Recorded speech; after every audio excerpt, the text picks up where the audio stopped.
What's going on, guys? It's Spidey at your friendly neighborhood moto on Instagram. I am partnering with Bikes and Coffee and the WMRC to bring you 2 videos, one to prep your gear, one to prep your bike. This is part 2 where you get to learn how to prep your gear. Okay, let's chat for a second. We've prepped our bike. Everything's great. Everyone freaks out. Oh my God, do I have the right gear? I need to go buy gear. I need to go buy a one piece. And that's a lie. You might need to buy gear, but you don't need a one piece. What I'm going to show you today is the bare minimum, not the best of the best. And this isn't MotoGP. This isn't King of the Bagger. This is what the minimum amount of gear you would need to be able to get you on track for our upcoming track days. September 3rd with ART, September 13th and 14th with the WMRC first hybrid track days. We want to make sure that we're all ready. Whoa, we changed our angle. Okay, that's fine. We're fine. Are we fine? Yeah, we're fine. We're going to get serious for a second. Safety is important. We want to make sure that if you go down on the track that you're able to get back up. This is the gear that gets you to be able to try track for the first time. This is what you'd want to start with. There is an amazing video by one of my very good friends, Ariel, the little big girl on Instagram. An amazing in-depth video. All the gear that you could want or need, what the pros and cons are. She's amazing. If you don't follow her, you absolutely should. So definitely go check that out. It is linked in her bio. This is just going to be the bare minimum to get you on track for the very first time to see if you even like it, if you want to. I'm not your mom.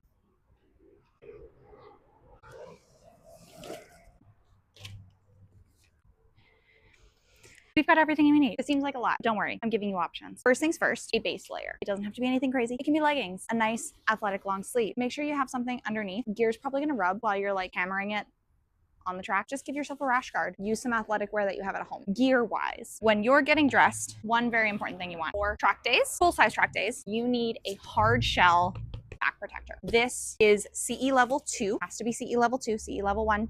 We don't know her. CE level 2 hard shell back protectors will be from the tip of your back all the way to your tailbone. Prevent spinal injuries. We love riding. What we don't love is being paralyzed. Whichever one you have, size it to your height. I made the mistake. I sized it to the width of me, not the height of me. These things stretch. So this is a little bit big on me. Not gonna lie, but it worked. But again, I messed up. Don't make the same mistake. One thing that everyone always assumes, I need a one piece. You need something fully armored, zips together, connects. That can be leather, 1 or 2 piece, or fully armored textiles. The thing that people mistake with textiles, some of them are not fully armored, do not have Kevlar layers, do not have zippers like this one. It does not have a zipper. There is nothing along that line. So this has no zipper. You cannot use this. Anything that does have a zipper though, a full circumference, not an itty bitty one. And what they mean by full circumference is it just like goes for majority of the way. There's obviously going to be some space for you to unzip and re-zip your jacket. You need something fully armored and made of Kevlar. So that way it is slide proof. This one's not. We don't know her. We're gonna get a little stereotypical. Mine is leather, but it's a 2-piece because I like going to the bathroom. This is the Revazina 4 pants. Really, really nice for my body type. Everyone's body type is a little bit different, so everyone's gonna like a different brand. All I care about that you are not gonna show skin when you slide. I don't care if you're wearing cheapest leather pants you can find that are full zip and protect you, or you're wearing custom made leather suit that costs $3,000. I don't care. As long as you're safe, that's what matters. You are wearing something that is armored, protective, that you could slide in and walk away from it. When you're wearing this gear, we don't need regular shoes. But don't look at my feet. That's weird. Save you a little bit of grease. You're gonna want long socks. Mine have corgis on them. You do not need to have corgis on them. However, I think it makes you go faster.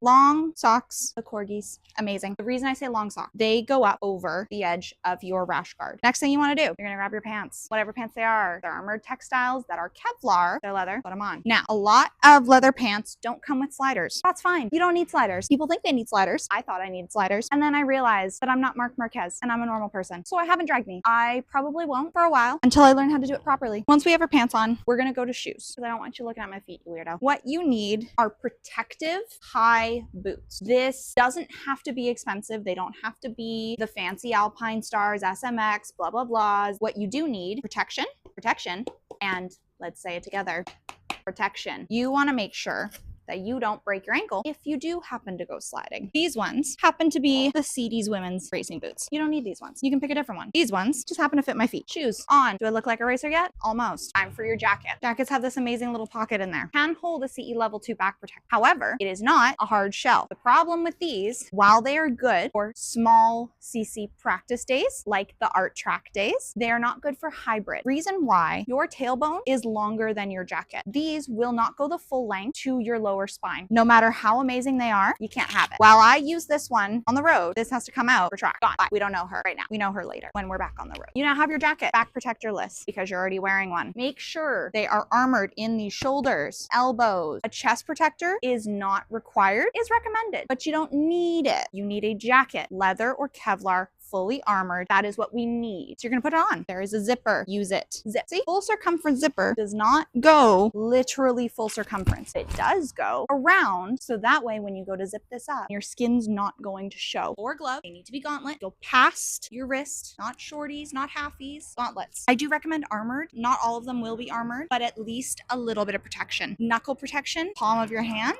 ideal on those gauntlet gloves. When you are looking at gloves to buy, make sure they fit you. If they don't fit you, you're not going to have proper control of your throttle. Here in Vancouver, I recommend visiting Packmoto. They are inside Ducati Richmond. They are amazing. Kathleen and her team fit everyone so incredibly well. Go hang out with them. BNC member. You get a good deal for it. Do it. And one thing you don't need, but I like, either a neck gaiter or a balaclava. Now, something with sweat wicking material, track is way more of a workout than it is to normally ride on the road. You will sweat. If you like a sweaty helmet, don't need that. But personally, I wear mine. Helmets. Helmets are very important. You need ECE or FIM rating, as long as it's 5 years or newer and doesn't have major damage. DOT exclusive helmets are not okay for full-size track days.